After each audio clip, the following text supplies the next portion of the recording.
dalam tujuan pembelajaran ya. Nah, kemudian kalau penilaian proses bagaimana? Dengan penilaian terhadap kebiasaan peserta didik dalam menjalankan tugas ya. Dan selanjutnya penilaian progres itu melihat kemajuan peserta didik ya. Ini biasanya dengan tugas akhir ya. Nah, kemudian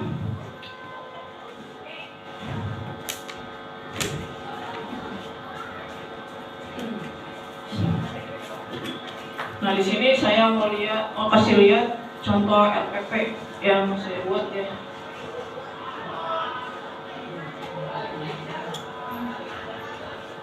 Kebetulan saya mengajar matematika. Nah, jadi saya mengambil topik di sini mengenai penyajian data ya.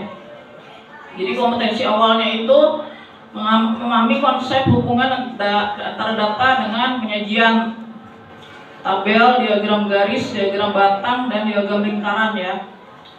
Nah, jadi tetap ya profil pelajarnya ini ya. Ini bisa dijadikan visi dan misi sekolah ya. Pasti untuk tujuannya untuk profil pelajar Pancasila, beriman, bertakwa pada Tuhan Yang Maha Esa, berkebinekaan global, kreatif, mandiri, bernalar kritis, dan gotong royong.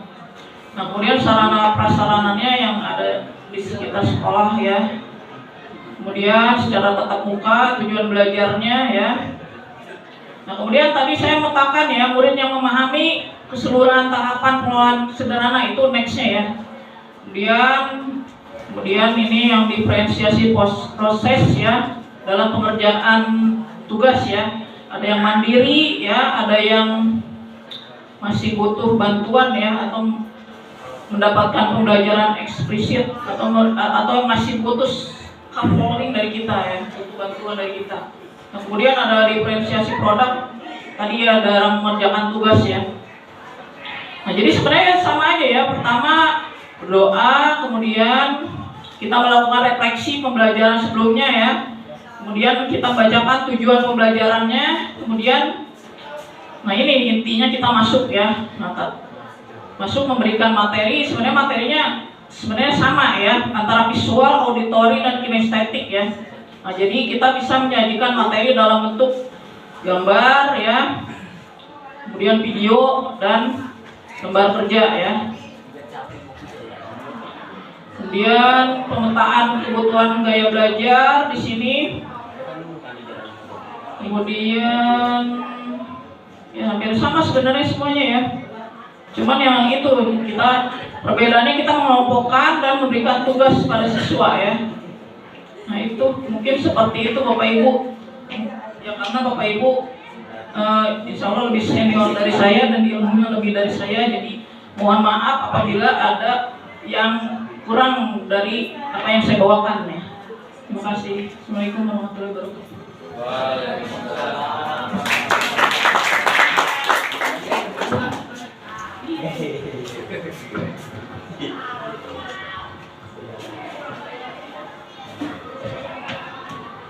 Ya, terima kasih Bu Mutia yang sangat luar biasa memberikan pencerahan kepada kita semua tentang pembelajaran berdiferensiasi.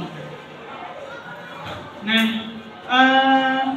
untuk materi ini barangkali ada Bapak dan Ibu yang ingin berdiskusi, mangga dipersilakan.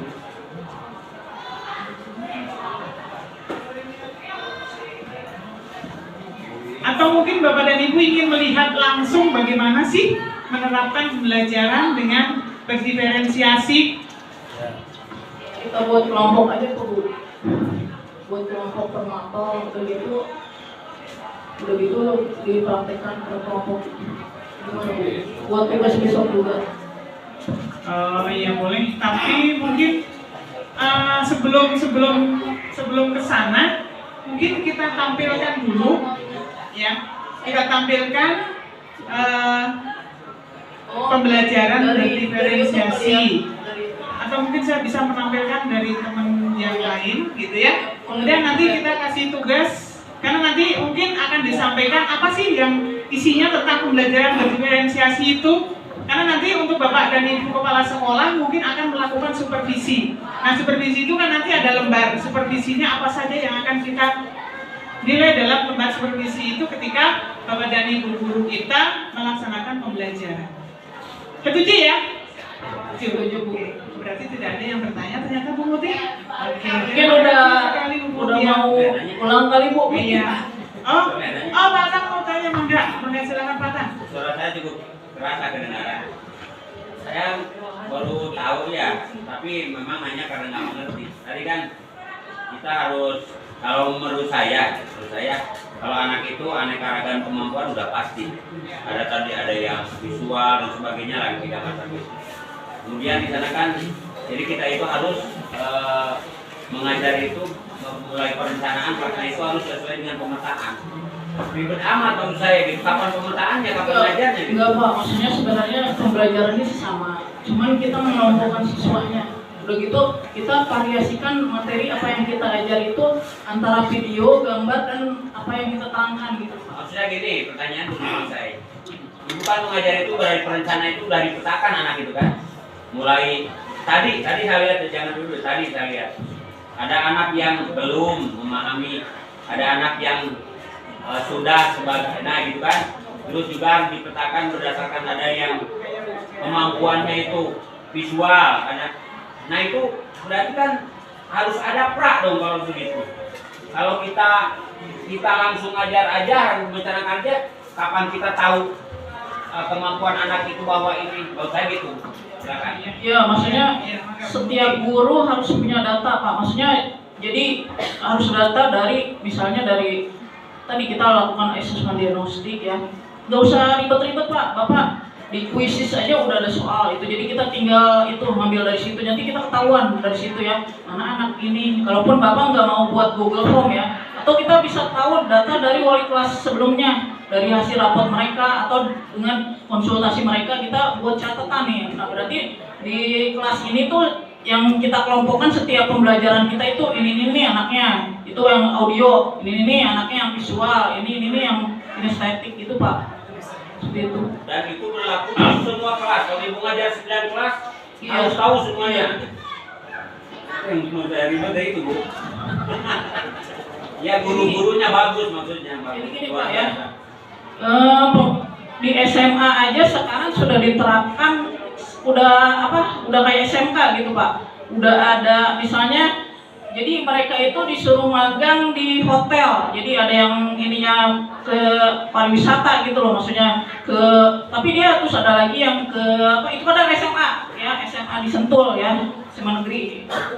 Jadi ada juga yang praktek magangnya itu udah dikasih SMA ya, SMA udah dikasih magang ya, itu ada yang ke hotel, terus ke otomotif gitu loh Pak. Maksudnya ya itu, maksudnya ternyata sekarang tidak hanya anak SMK ya, jadi kita tuh harus membekali siswa itu dengan skill dan soft skill tuh itu seperti itu Pak. Mungkin ya, jadi perusahaan luar negeri itu nggak ngelihat ini lulusan UI, tapi yang dilihat itu ternyata ya, maksudnya perusahaan dari luar itu makanya di kita kan pensiun umur berapa, 60 ya, di sana itu 65 tahun masih dipakai buat kerja di lapangan Pak. Maksudnya di tambang minyak itu ada yang umurnya 65 tahun masih berfungsi gitu, masih nggak ada, maksudnya pensiunnya tuh masih ini gitu Pak.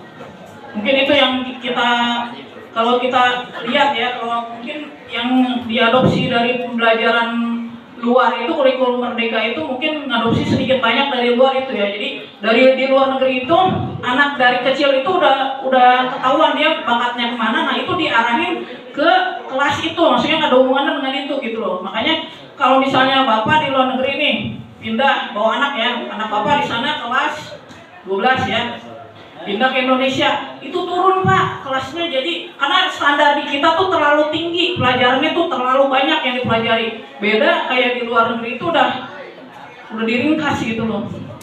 Jadi mungkin yang kita ini itu gitu ya. Makanya kenapa orang Yahudi itu pada pintar ya, maksudnya orang Israel ya. Ya itu karena dari mulai dalam kandungannya aja orang tuanya itu harus ngerjakan tugas pelajaran matematika, IPA gitu ya, udah gitu dikasih makan ikan ya, sampai dia dari mulai tingkat dasar sekolah sampai perguruan tinggi itu Israel, orang Yahudi itu harus sebuah penemuan gitu Pak. Makanya kenapa mereka itu pintar gitu ya. Itu yang harus kita adopsi ya, bukannya kelicikan mereka, itu aja. Terima kasih Bu Muti. Jadi mungkin kalau saya simpulkan untuk pembelajaran diferensiasi itu bahwa seorang guru harus bisa memfasilitasi semua siswa dengan kondisi apapun. Jadi sekarang targetnya bukan mengejar materi itu selesai, tapi yang kita kejar adalah anak tersebut terfasilitasi sesuai dengan kondisinya masing-masing, kemampuannya masing-masing begitu. Ada lagi Pak, mangga. Wis. Luar biasa. Berapa di situ Pak? Nanti Ya kelihatan Pak. kata-katanya nih Pak. Hanya Pak. menghadap sana. Bismillahirrahmanirrahim. Assalamualaikum. Terima kasih dulu, Pak. atas Banyak yang belum kenal Pak. kesempatannya. Bapak itu siapa Pak? Pak Isna. Kenalin dulu Pak, biar Sudah pada ketemu itu kenalin sama semua. mulai. Mohon maaf ya teman-teman semua. Ini yang saya bingung ya di negara kita dengan negara lain. Saya ingin tanya dulu. Ini kan ada pencetusnya. Ya. Pembelajaran berdiferensiasi dari negara mana kan. Kemudian diterapkan di negara kita. Ya. Rata-rata di luar negeri itu satu orang guru hanya pegang 11 2 kelas gitu. Nah di kita itu mengejar beban ya kewajiban kita Bu. Ada yang 11 kelas, apalagi di negeri, bukan negeri kan. Ada yang 11 kelas Bapak Ibu. Banyak. Ya banyak. Yang 3 jam, yang 2 jam kan berapa kelas? Harus mempelajari persiap karakter anak, persiapan belajar untuk mengikuti pembelajaran berdiferensiasi. Ini materi saya kalau nggak salah bagian di diklat ya. Nah, ini materi saya, makanya saya senyum-senyum aja. Yang jadi pertanyaan saya ini, saya ingin tahu keberhasilan di negara pencetus dengan di kita sudah dikaji belum? Apa kendalanya? Di kita kan telat apa-apa. Kurikulum 2013 saja belum tuntas, begitu semua belum memahami, ada IK, ada IN, ada IS lah segala macam dan lain sebagainya.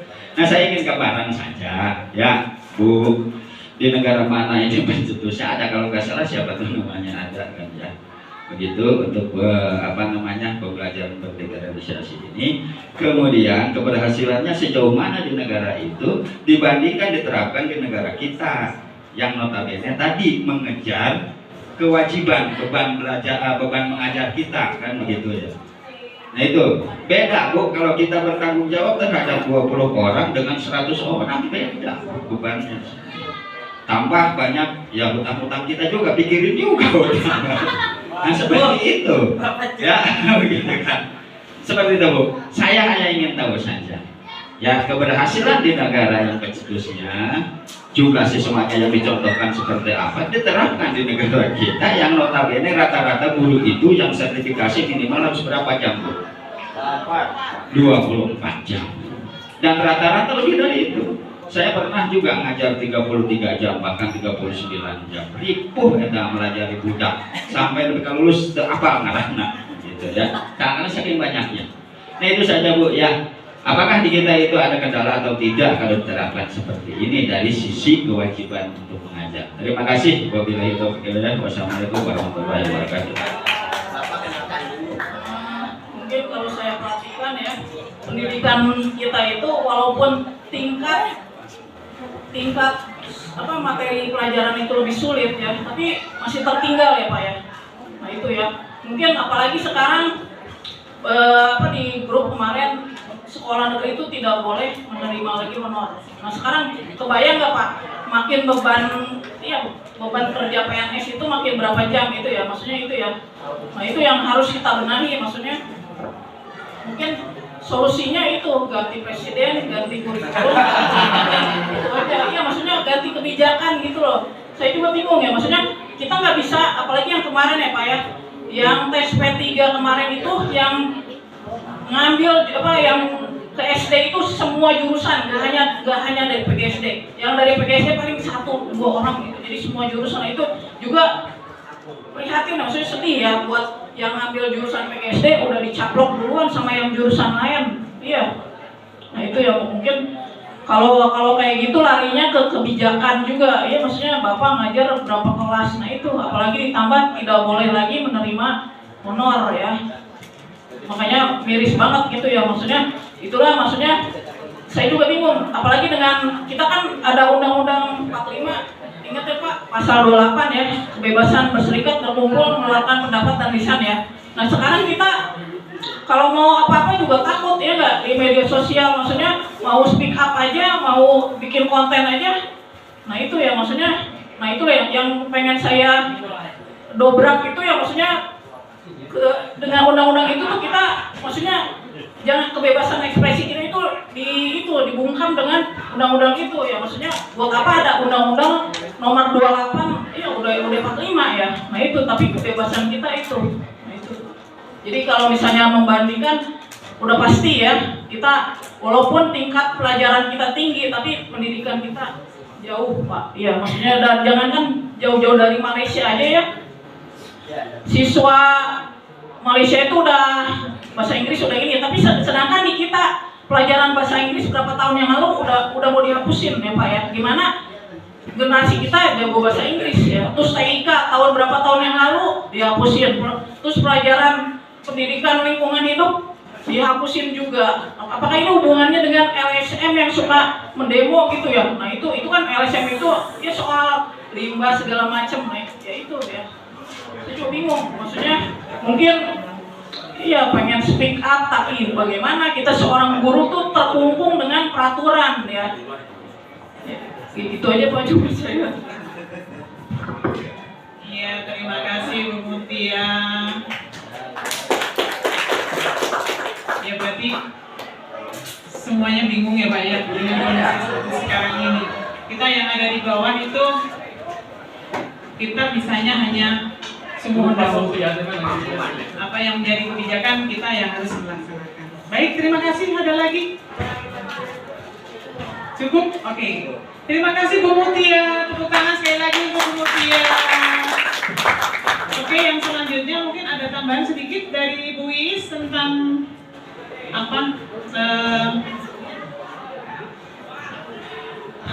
instrumen ya. Instrumen dalam pembelajaran berdiferensiasi. Jadi nanti ada gambaran lah apa sih yang akan dilihat dalam pembelajaran berdiferensiasi.